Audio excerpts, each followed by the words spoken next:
Hello and welcome to those that are on this webinar, Driving Responsible Recruitment Through Collective Action. I'm David Schilling, I'm a Program Director here at the Interfaith Center on Corporate Responsibility, and the ICCR, along with the Investor Alliance for Human Rights, are the sponsors of this webinar, and we're really excited to have an excellent program that's really focusing in on the initiative that actually started about a year ago now with the Fair Labor Association and the American Apparel Footwear Association introducing a commitment that is very much aligned with the ICCR's work on the No Fees initiative that started about 6 years ago.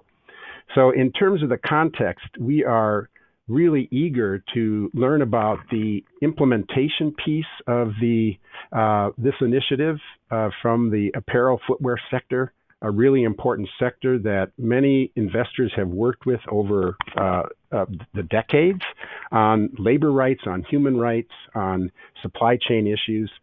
And as we focus on forced labor and recruitment, we put that in the context of the UN Guiding Principles on Business and Human Rights due diligence, which is really the important framework to assess what salient issues exist that are really impacting rights holders, and of course have really implications for companies and sector initiatives. So I'd like to just briefly say a couple of things. One is that I see a positive trend. There's momentum in increasing commitment, and I think that some new tools that really help to guide companies to take practical steps to mitigate forced labor risks. We have a number of initiatives like the Responsible Business Alliance's Responsible Labor Initiative that's really working in this space. The Consumer Goods Forum that has similar commitment to policy and implementation. And I think important to look at the overall, the International Labor Organization and the International Organization of Migration that is really pushing this as well. And it's been integrated into the Bali process, the Colombo process, the Alliance, the Sustainable Development Goals, Alliance 8.7.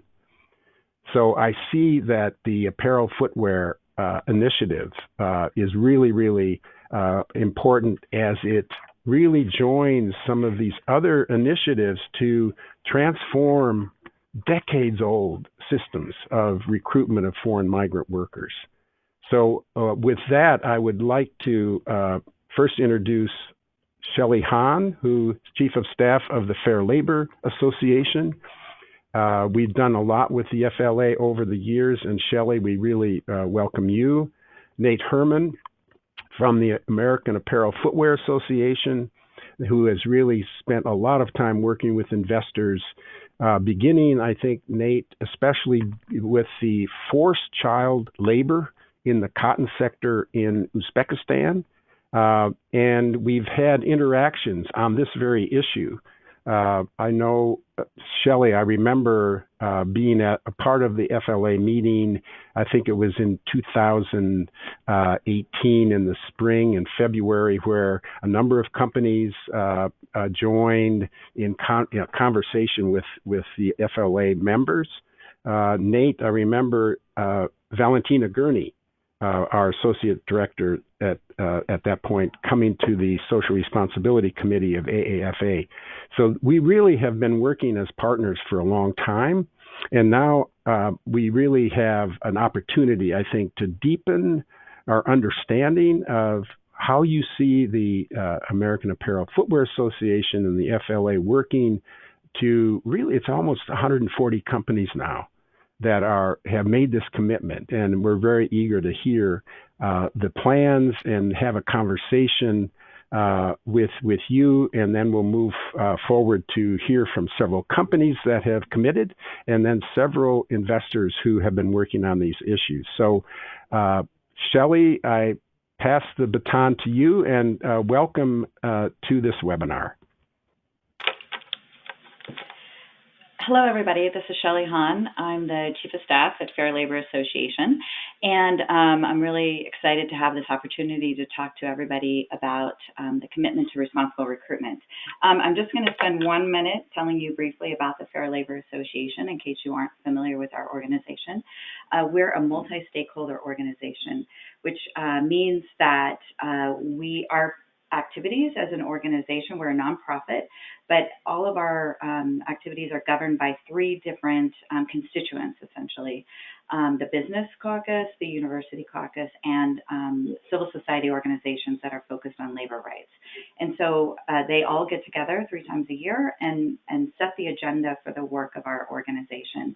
And certainly responsible recruitment has been something that, that our organization has focused on and mandated for every company that works with us since 2015. So we're excited to work with AFA, and then so I'll let Nate talk about his organization. For having us. Thanks, Shelley, and thanks, David, for having us on today's webinar. You can go to the next slide. So the American Apparel and Footwear Association is a traditional industry trade association. We represent about 300 companies, which account for over 1,000 name brands. We focus on 3 main areas: brand protection, supply chain and manufacturing, and trade. The supply chain manufacturing is where we focus on corporate social responsibility issues. We've been very active in this space for over 20 years now, and it's actually the largest committee at AFA, and we spend a lot of time working with other organizations like ICCR and Fair Labor Association on a variety of CSR issues impacting the industry. I'll turn it back to you, Shelley, now. Okay, thanks, Nate. And if we could go to the next slide, we'll jump right into what the commitment to responsible recruitment actually is. And I want to step back and echo what David was saying about this positive trend. We do see that companies, brands specifically, and suppliers are learning more about this issue, more attention is being paid, and they're taking action. And the reason why we wanted to create this commitment to responsible recruitment, even though there are other things, you know, David, y'all have been leaders on the no fees pledge. CGF has done things. Responsible Business Alliance has done others. Is that we felt that given the challenges in specific industries, we really needed an industry-specific platform for collaboration. And we found that that's been really useful, and I'm going to talk about that in just 1 second. So the commitment to responsible recruitment itself is composed of 3 specific elements. And it's essentially that when a company signs on to the commitment, they agree that no worker should pay for their job, that workers should be able to have full freedom of movement, and that includes in housing, travel documents, et cetera. And then finally, that all workers are informed of the basic terms of their employment before they leave home. We don't want workers leaving their home country expecting, you know, a job in an apparel factory and then ending up on a palm oil plantation or the reverse or something like that.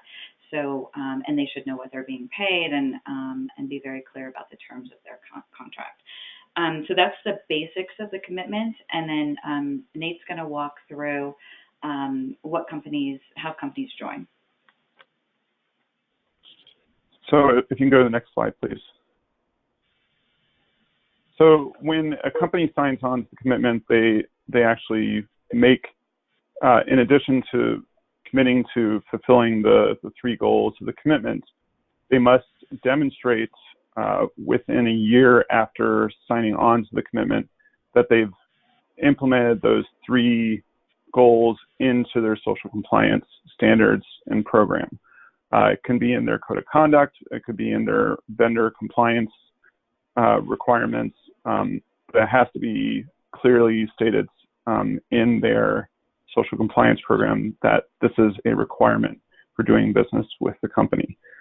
And then we require them to periodically report on progress in implementing the commitment. Obviously, this is the beginning of the journey for many of these companies, and this is not something that's resolved overnight, as we all have learned throughout this process.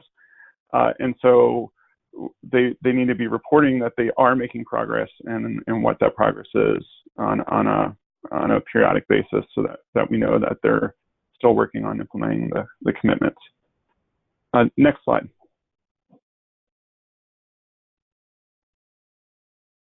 So we have a lot of companies who have joined, and you can look at the logos here. They're large companies, well-known companies. There's also a lot of small companies and private label manufacturers and suppliers. So it's a wide variety of companies on this, and we wanted to make it as broad as possible, because many of the other efforts, and we're working with all those other initiatives out there, many of those are usually very large companies. And the reason we wanted to create the commitment to responsible recruitment focused just on the apparel and footwear industries is we wanted to make it something that even the smaller brands felt like they had a chance to do something. They couldn't just say, oh, this is just for the Nikes and Patagonias of the world. That this is something that was accessible and that they too can make progress. And working collectively as an industry, we can make a difference in our supply chains on the issue of migrant workers and preventing them becoming in forced labor situations. Next slide. So as David noted, we have 139 signatories to date. We're trying to get more companies. We add probably a couple companies every month. We do have a website that's committed to the commitment, and we'll talk about that in a moment. But it's sort of a one-stop shop for everything you wanted to know about the commitment, who's engaged, what we're doing. So with that, if you go to the next slide, and I'll turn it back to Shelley. Great. So what are companies doing now? So first of all, they're working on meeting the first precondition is that they need to tell us how they have incorporated this commitment into their own code of conduct or social compliance program. So they have been submitting to us over the last couple months, and they have until the end of this year, or basically a 12-month period between when they sign on and when they need to provide that information, giving us proof that they have incorporated this into their social compliance program. And then a lot of companies have already started implementing this within their supply chains. So, as Nate said, different companies are at different points in their journey on making this no fees happen in their supply chain. Some, have been very active from the beginning and are really far along. Others are really just at the point where they're socializing it within their own company and socializing it with their suppliers. And, really where we've been seeing the benefit of having an industry-specific commitment is that companies can take this logo sheet to their supplier and say, look, this is not just me asking you to work with us to implement this. Here's 139 other companies that are also interested in this, and many of them are probably also your customers as well. It may not be obvious to those who don't work on these issues on a day-to-day basis that most companies are one customer with a supplier out of maybe 30, 40, 50 customers that a supplier might have. And so they would represent a small percentage of that factory's business. And so they, on their own, would not be able to necessarily sway the policies or the actions of a specific supplier. But when you have when it becomes an industry-wide expectation, then suppliers are more willing and able to implement this because the cost can then be passed on, and discussions around costing can be had with their customers in order to make this shift. It's essentially an industry-wide business practice shift that we're asking companies and suppliers to do, and it's taking time, but it's exciting to see the progress that we're making. And Nate's going to talk about what we've been doing to help that along. So as part of what Shelley's been talking about is this collaboration. So we need to demonstrate to the suppliers on their side that it's not just one customer, but it's multiple customers who are interested in asking for action to help fulfill the commitment. But also on the brand side, we're creating a platform for collaboration. So if brand is working in a factory, they discover that there is a migrant worker issue, regardless of what it is, and they want to try and work with others to remediate it and put in training and other mechanisms to ensure that it doesn't happen again once it's remediated. It's very hard for a single brand. It can be very expensive, very hard to convince the supplier, but we put that brand in touch with other brands who are involved, not only in that factory, but other brands that might be involved in that region or country, so that they can work together collectively on developing training and other remediation, other implementation that they need to do in order to fulfill the commitment. Also, what we've been spending most of the last year doing since we launched the commitment is developing tools and resources for the signatories. Who should they be talking to? Where can they get information? What organizations out there are doing training that the signatories can join on to? What are the specific issues in specific countries? So we've been doing a series of webinars for signatories to try and educate them on specific issues with Bangladeshi workers in foreign countries. How, as basic as how are companies, examples of companies and how they've integrated the commitment into their social compliance programs. And so all of that we put on that website that I mentioned on the previous slide. All that information is there, not just for signatories to see, but as an open source for the whole world to use, for the entire industry to use, even if they're not a signatory to the commitment. We also try and coordinate with other industry initiatives. So we've had many conversations with and discussions on how to cooperate with the International Organization for Migration, ILO, the Responsible Business Alliance, the Consumer Goods Forum. Shelley's speaking at the Asara Institute conference in Thailand in a few weeks. And so we're engaging so that the industry can be plugged into everything else that's going on there, because the one thing we definitely do not want to do is recreate the wheel and duplicate strategies and waste resources. And then finally, we've been working on an advocacy strategy.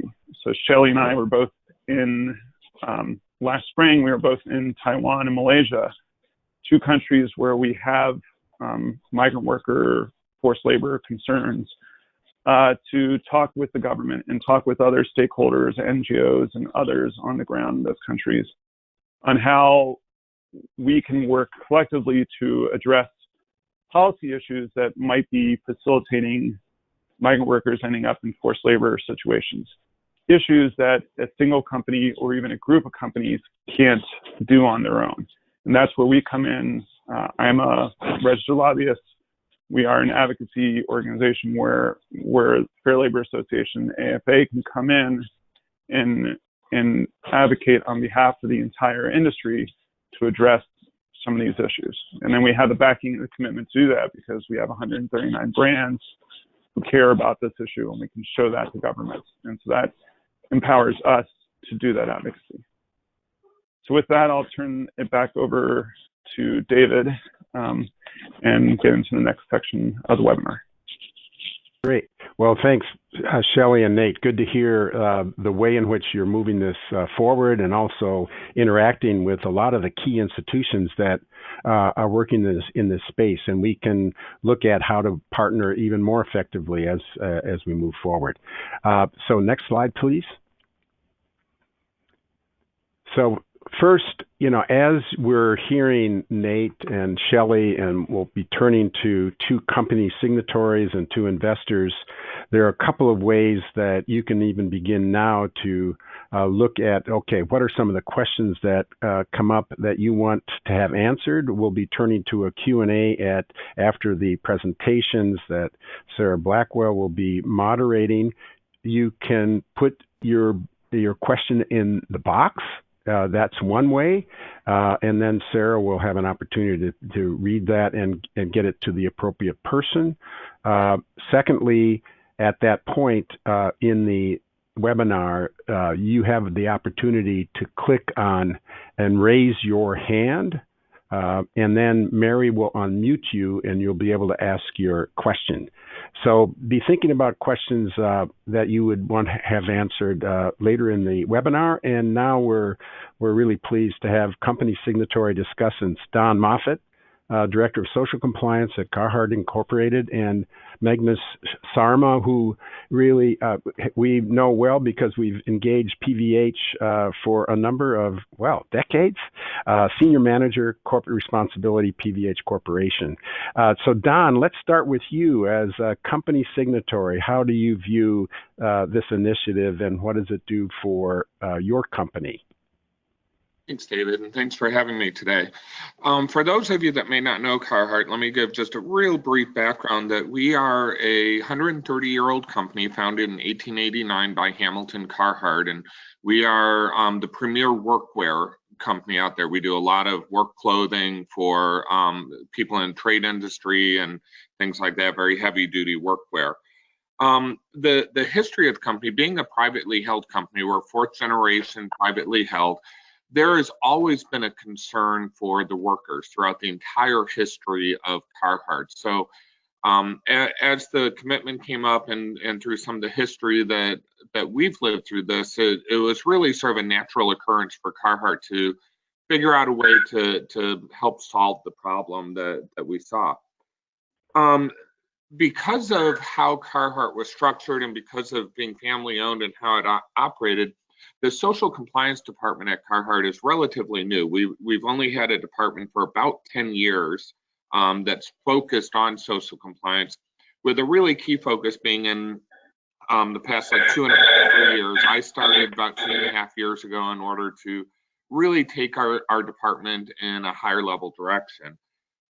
As this relates to the responsible recruitment, or what we call our migrant labor policy, when I started at the company 2.5 years ago, we were actually right in the middle of a situation in which we had found several factories that had issues with migrant workers that come in, that we had started finding out some of the history on them paying fees in order to work in the other country. And even before the responsible recruitment was in place, we heard this, we knew it was wrong, and so we had already started working on trying to find a way to solve it. And the way that we did it was we really broke it up into two segments. One was, we wanted to make sure we had a policy to prevent it in the future, but then also, how do we deal with issues that we found? We now have factories that we're aware of that had the issue, so how are we going to solve? Part of the mission of our department is to serve and protect the hardworking people who make our product. And so one of the things we want to make sure was that we didn't just walk away from the factories, that we really found a way to try to resolve the situation. One of the things that we found was the factory owners themselves were mostly unaware. They had no idea the background of the in-country agents that the workers would have to pay in their home country and all that. So throughout it, we found that education was a really key part. And so as we started writing our own internal policy about 2.5 years ago, that was something we really focused on, was how do we educate the factories in our supply chain of this issue, but then also make them responsible for doing the investigations before they hire these workers. And that's really where all of our efforts centered on was educating and working on that. But the secondary part was also then, so now we have workers who have paid those fees. Factories weren't aware of it, but we still wanted to find a balanced way of how do we try to make those workers whole. Going back and asking the factory to reimburse workers $6,000 US in some cases when the factories weren't even aware of it, we weren't able to do that, but what we were able to do is find ways to reimburse part of that or extend contracts in order to allow them to get value out of it at no fee. But really with the key thing that effective immediately, the practice had to stop. And so that's really where our focus on was trying to change the behavior, change the way that it's being dealt with. So we've been having some pretty good success, and even I'll say even just recently, within the past month, we actually have a new raw materials supplier that that our teams are working on. And when we went to have our code of conduct signed, where our code sits, where our responsible recruitment, or what we call our migrant labor policy, sits in, one of the raw material suppliers came back with a lot of concern around our migrant labor policy because they had the issue. We are now actively working with that supplier in order to find a way to resolve it. So part of that is that they need to change their practices immediately, which they are working on. But then we're also going to be having more discussions with them on, okay, for the workers that are there, how do we work in order to resolve the issue for them? So this is an ongoing issue. It's not a, one and done. This is going to be something that we are going to be dealing with for years to come as we talk to new suppliers that aren't familiar with this. And we really do focus on that education piece. And being part of the group that signed on to this is really helpful because we can continue to learn from others as well, which we're grateful for. So thank you very much for having me today.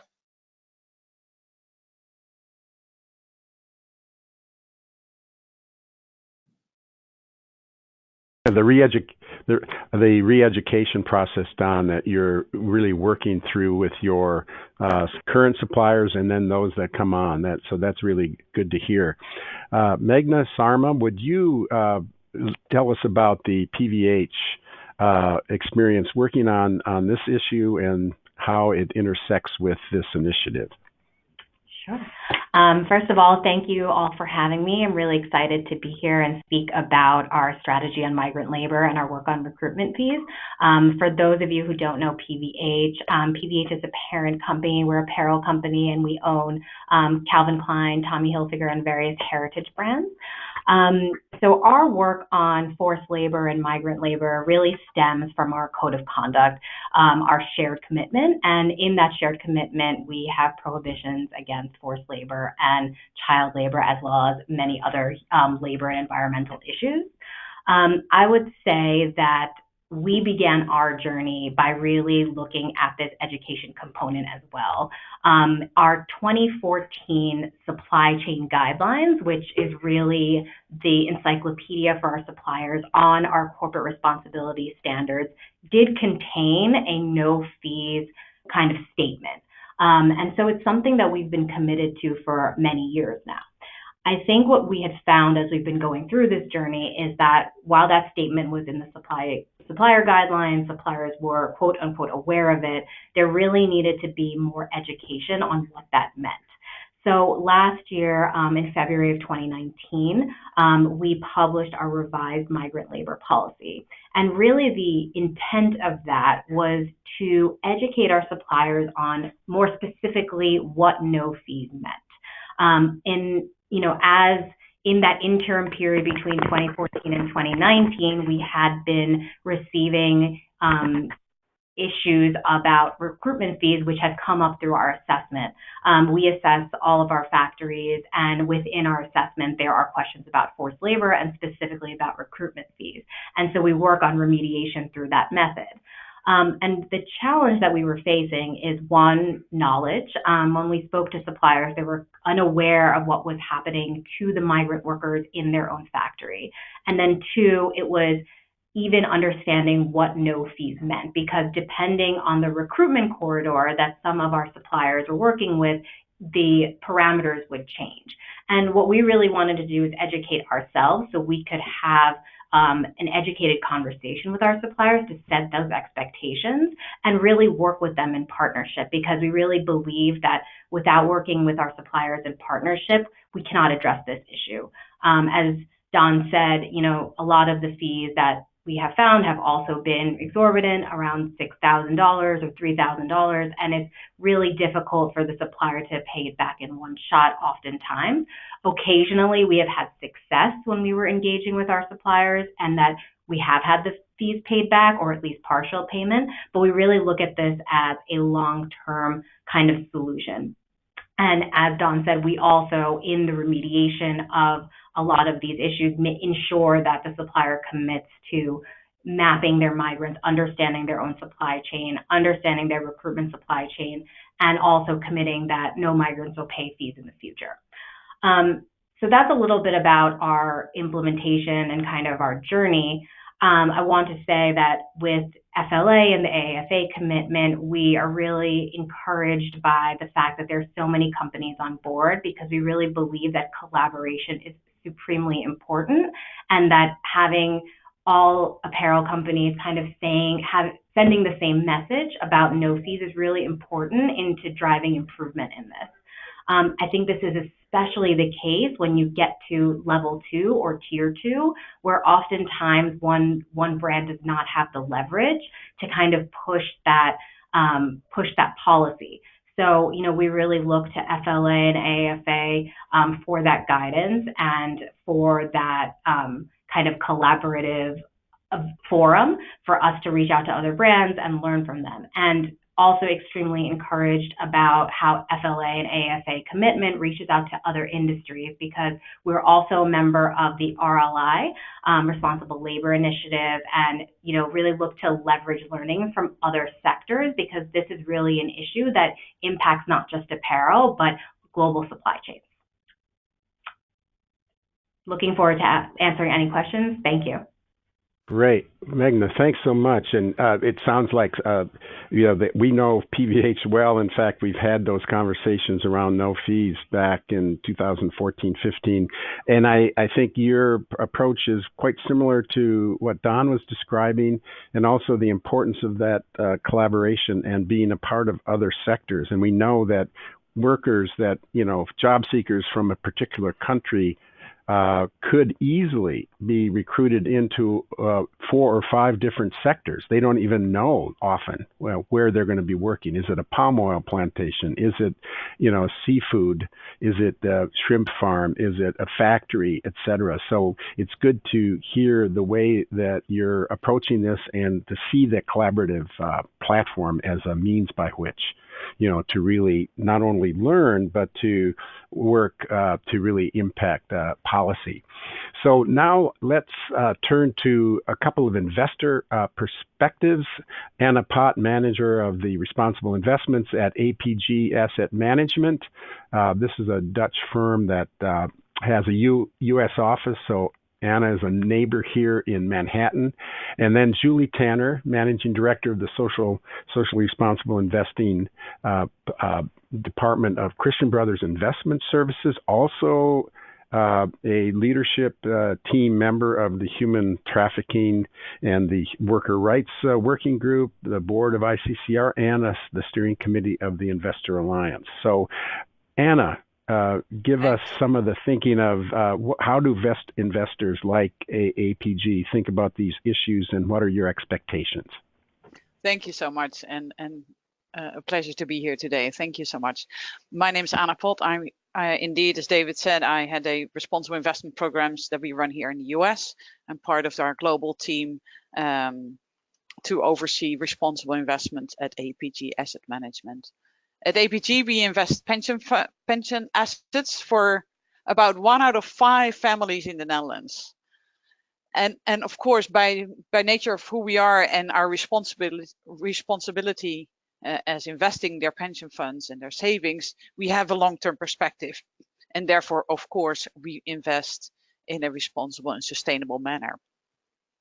And that means that we also look at ESG, at social responsibility, and topics that we talk about today, next to aspects as return and risk and cost in all our investment decisions. Also for apparel companies, we look at the issues that we discussed today. And not only because we want to invest in companies that operate responsible, but also we see this as business sense. this is about, having an effective oversight of your supply chain and ensure that you have effective and motivated workers. But of course, also from a legal perspective, as we all know, forced labor is just prohibited by law. So, for instance, we see the enforcement by the US border control, it clearly shows that this does impact companies also from that perspective. What we do, well, number one, we want to have data on human rights performance of companies in order to make those investment decisions. And that is one of the reasons why we are one of the early members of the CHRB, the Corporate Human Rights Benchmark, where we develop benchmarks also on the apparel sector to collect more information on how these companies perform on human rights. Next to this, we engage with the apparel sector for years now, also on this topic about safe working conditions in the supply chain. And we have spoken, for instance, with companies on the findings of the Transparentum research on this topic. And we, I'm glad to say that we see companies making progress in terms of overseeing their supply chain, and I was very pleased to hear the presentations from the earlier speakers and to hear about the progress that your companies are making in terms of gaining more insight and oversight on your suppliers and the working conditions, but actually also looking at the impact, looking at improving the situation for the workers. And this is what we, one of our central ask in our engagements is that we ask companies to demonstrate accountability for labor conditions in your apparel production. And to this end, we ask companies to disclose their supplier list to really, stand up and for the conditions in the suppliers that you work with. Maybe last point in our engagement, we will encourage companies to sign up on the pledge, on the commitment on responsible recruitment. We welcome this initiative and are really pleased to see really the buy-in from the companies themselves. I think that is really important. But even more important, we are looking for the outcomes. What is the impact of the programs that your companies are developing and putting money in and capacity? What is the return on investment? What does this mean for the vulnerable workers in practice? So maybe one question. This leads to my one question to also to Nate and Shelley. How is the FLA and the AAA measuring the outcomes of the initiative? How do you define success next to having companies sign up to the pledge?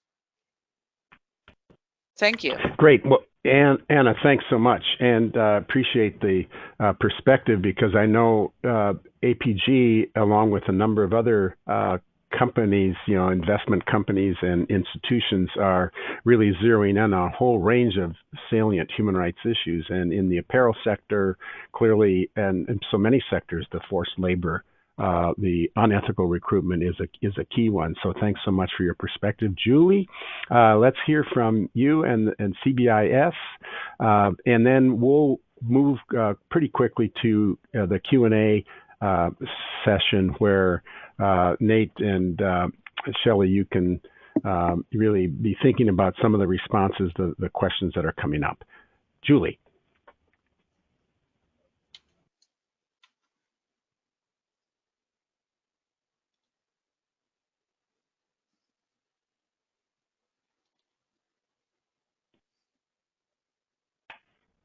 Looks like Julie is having some technical problems.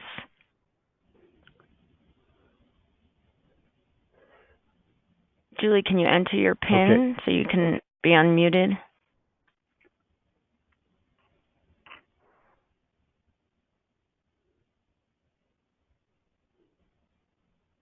Okay, why don't we pass the baton to you, Sarah, so we can begin the conversation around the questions that people have.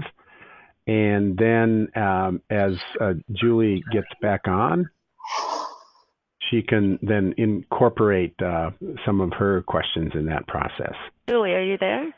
Can you hear me? Oh, okay, good. Julie? Yeah. Yes.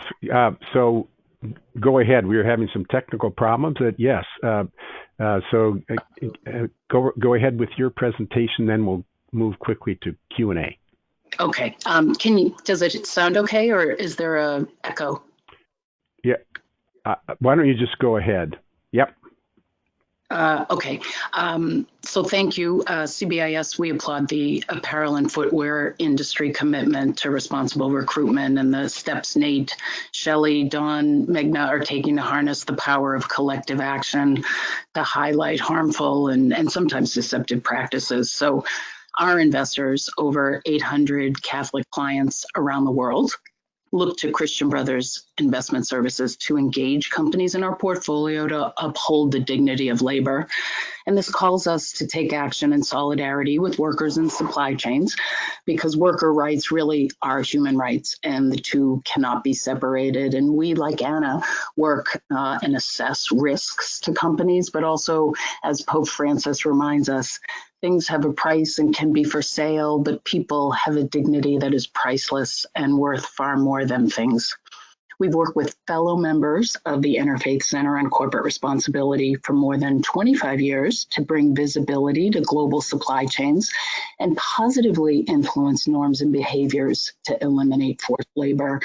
You know, as we've witnessed really the growth of the global industry that has at times subjected workers to poverty wages, exhausting hours, and abusive conditions, but also represents hope and opportunity, giving voice to informal and marginalized workers, restoring livelihoods and childhoods to really the most vulnerable among us. And to amplify our concerns, CBIS and our investor colleagues have taken two key steps. So a critical aspect of our work relates to Know the Chain.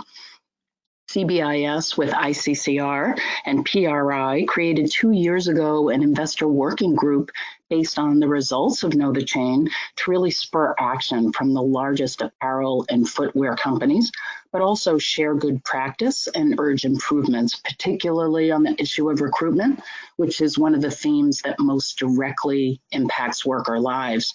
So as you may know, global investors from around the world, representing nearly $5 trillion in assets under management, have issued a statement calling on companies to eradicate forced labor in their business operations and throughout their value chains. There are now about 50 investors from more than 10 countries that convene quarterly focused on the apparel and footwear sector, sometimes meeting more frequently, and we share learnings, track progress, and strategize around the Know the Chain results. We recently met at PRI in Paris, and we have engagements currently being conducted or planned at nearly all of the companies in the benchmark. And, you know, as Anna raised, forced labor is a salient risk within the business operations and supply chains. And CBIS, while we'll be engaging companies like Fast Retailing, Hermes, Hugo Boss, Yen, Kering, and Inditex, really the goal is to bring about systemic change in the apparel sector and address exploitative practices and work towards ethical policies that eradicate forced labor. So critical tool for us has been Know the Chain. Through our work, we're encouraging improvements. We've issued letters to all the companies in the benchmark and are engaging the companies. We know there's a wide range of results. Some of the companies we know that have signed that responsible recruitment commitment may need greater awareness on the issue and capacity building. So it's great to hear work that Nate and Shelley are doing around the globe to really raise awareness and lift the level. But, you know, in addition to trying to lift up the laggards, we also try to make sure we praise others. So this year, ICCR, the Church Investor Group, the Ecumenical Council for Corporate Responsibility, and SHARE, the Shareholder Association for Research and Education, all of us representing about $450 billion, commended Adidas, Lululemon, Gap, Primark, Inditex, and PVH for their leadership in protecting workers in the apparel and footwear supply chain.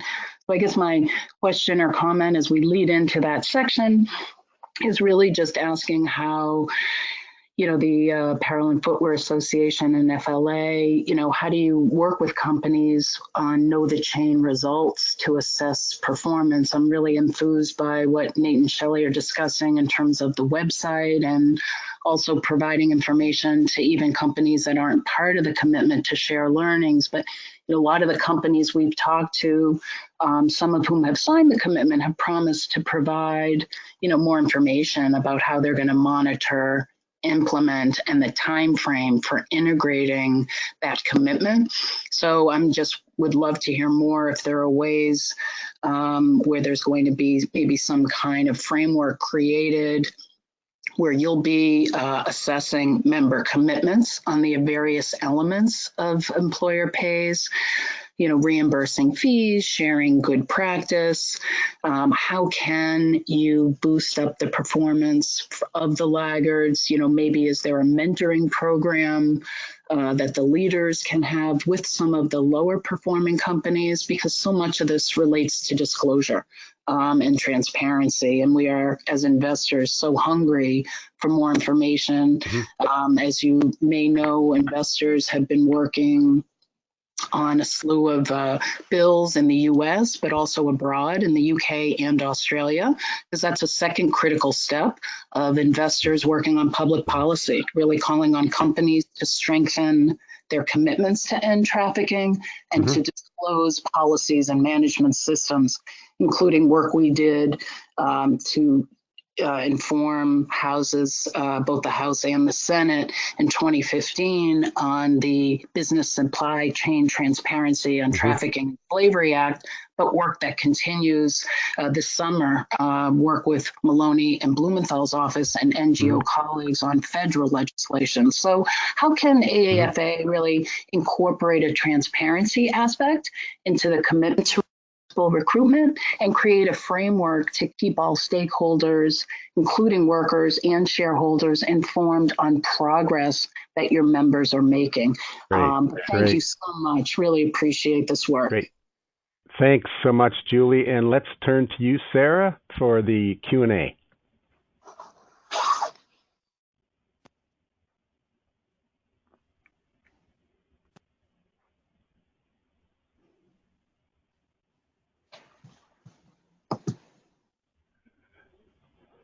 Sarah, are you there?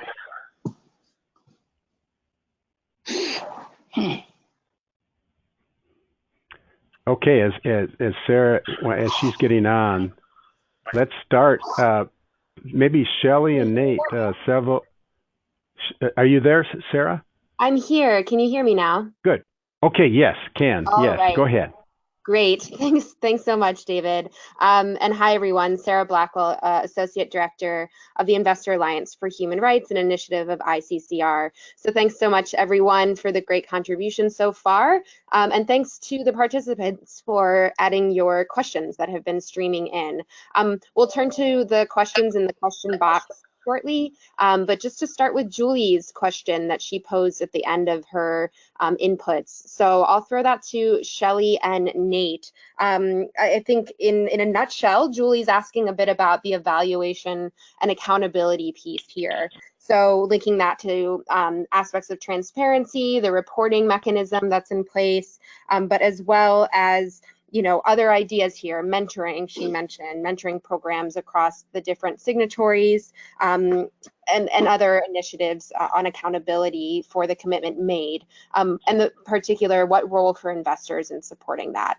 So Shelley and Nate, I'll turn it to you. Shelley, why don't I go first and then jump in? Sure. Sounds good. So in terms of accountability in the commitment, as noted, that the signatories have to demonstrate within a year of signing that they've incorporated the three tenets of the commitment into their social compliance programs. We have made very clear whenever a signatory is signed that once they share that information, if we don't think it's up to snuff, and that we try to work with them to ensure that the appropriate the commitment is embedded in their social compliance program, then we have the right to remove them as a signatory, and we will make that a public announcement if and when that situation occurs. Again, the first group of companies, the deadline for them to meet that first tenet of the commitment is December 31st of this year. So, but that's one of the ways that sort of the ensuring that they're meeting their commitment. The second, in terms of the reporting, Julie mentioned the work that investors have done on the UK modern slavery law and the Australia modern slavery law. That is one of the reporting mechanisms. Those are two of the reporting mechanisms that we're encouraging signatories to use. The overwhelming majority of the signatories to date are subject to those two laws or the California Transparency and Supply Chains Act law. And we're saying that is how you can report. Use that mechanism, report progress, particularly with the UK and Australia law, where you're supposed to be updating the disclosure on an annual basis. So that provides a very public way to provide progress reports, not just to us, but to the world on what's happening. In terms of what Julie and Anna was referring to this as well, is the how do we mentor companies to move forward? What our goal with the commitment is to do, particularly over the next 6 months to a year, is to start developing best practices that companies can use with their suppliers, and then hopefully eventually with recruiting agencies to use best practices. So demonstrate, for example, that it's not going to. A lot of concern from suppliers is that if they have to pay the fees, that they're going to have to be paying the $3,000, $5,000, $7,000 that each of their employees pays, and that looks like an incredible cost. But we've seen already in certain countries like Taiwan that the supplier is negotiating for 100 or 200 employees. Therefore, they're not going to be paying that. They're not going to be paying the retail price. They're going to be paying essentially a wholesale price. And so that we can demonstrate best practices to show that the costs are not going to be as large as suppliers think, and that there's ways to reduce those costs and get benefits out of doing either direct hiring or paying the fees and having more control in that way. And so that's part of our goal. We haven't come up with a mentoring program per se, but that is an interesting idea, and that's something we can explore further. Shelley, you have anything to add on that? No, I don't. So Sarah, if you want to go on to other questions, I think that would be great. Sure. Yeah, great. Thanks so much. And just checking, you can hear me still? Yes. Yeah, great. Okay, wonderful. So a question that came in through the question box, and this will be again for Shelley and Nate, a quick question. How is the FLA pledge connected to the leadership group for responsible recruitment, in particular where there are leaders in that group that are not signatories of the pledge? So Shelley or Nate? Yeah, I can talk about that. So it's not directly connected, but we are connected in the shared goal of eliminating recruitment fees for workers. So, there, as David walked through, there are several different frameworks out there already. Sometimes working in different ways, sometimes working with different members, but all working toward the same goal. So what we're emphasizing is within the apparel supply chain.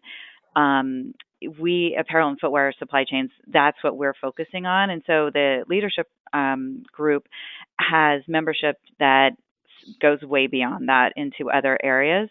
So, we speak with them and we make sure that we're aligning the advocacy work that we're doing.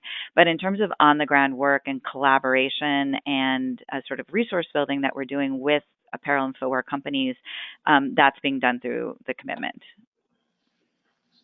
Great. Thanks so much, Shelley. And we have a raised hand here from Patricia Jurowitz, Director of Responsible Sourcing Network.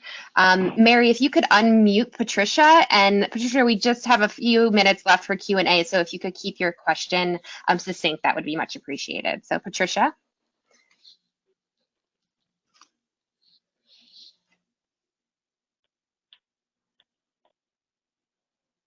Patricia, you're unmuted. Go ahead.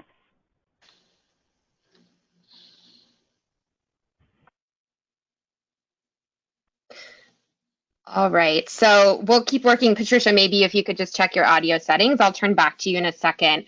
In the meantime, I'll turn to another question in the question box. I think here we'll turn to our corporate participants, Don and Meghna. This one will be for you. So if workers are no longer paying recruitment fees, I would be curious to hear who is covering them. Are costs for recruitment fees factored into purchasing practices? So Don or Meghna, either of you want to take that on purchasing practices? I'd be happy to. Yeah, go ahead. Go ahead, Meghna. No. So currently, like what we're very focused on is kind of understanding the cost and our migrant corridors and our high-risk countries. It is something that is on the radar for us, and as we think about our journey, not just externally, but internally. One piece that I wanted to also mention is that we announced our forward fashion strategy in June, and that strategy encompasses about 15 priority areas. One of them is responsible recruitment, and we have a goal to ensure that 100% of our migrants in our level 1 and key level 2 facilities don't pay fees. The reason I bring that up is it also, so socialization internally of that target and approval and publication has allowed us to start having those conversations internally, but it's more of a long-term kind of commitment that we have, but we're really, at this point focused on our high-risk countries, understanding our supply chain, having our suppliers understand their supply chain, and really capability building, but it is something that we know that we have to address at some point. From Carhartt's standpoint, so the suppliers that we're dealing with on this are third-party contract suppliers, so they're not our own factories or anything like that. But the principle behind our program is to make sure that the factory owners are asking the question before they hire in migrant workers. And the way that our policy is run is that if we come in and find out that they have continued to hire migrant workers and we find out that they have paid fees, it's going to be the factory's responsibility to reimburse those fees to the suppliers. So our goal of our program is to more or less require the factories, as they are recruiting, to start asking those questions of all the different levels. So if they're working with an agency that's in country, they are asking these questions of the agency of how they're doing it. And if that agency isn't looking into the other fees and the home agent fees and the recruiter fees, then they should. And so we are putting the responsibility on the factory in order to try to push it upstream. It might be a little bit of a Pollyanna type look in order to think that that's really going to happen all of the time. But by putting the factory on the hook where they don't do it, they are responsible for reimbursing those fees. It does provide a lot of incentive for them to actually correct the issue or to stop it, and for their factory to either move away from migrant labor if they're not able to ensure that those workers are fee-free, or start working on making those changes and working with better agencies that are actually supporting these initiatives. And that's really where our program is driven around, is changing the behavior versus entirely focusing on the cost. Great, thanks so much. And I'm going to try to fit in Patricia's question because she just threw it in the question box, and I'll share a link that she's referring to in the question box as well. So Patricia's question, I think I'll have Shelley and Nate perhaps wrap it up with this succinctly, please. So how is this pledge and collaboration used to address the Qigong issues, not just re-education camps, but now cotton harvesting by forced prison labor? And she's referring to a Wall Street Journal op-ed out today that I'll share in the questions box. So Shelley and Nate, as our keynote speakers, any thoughts on that in the last minute or so here?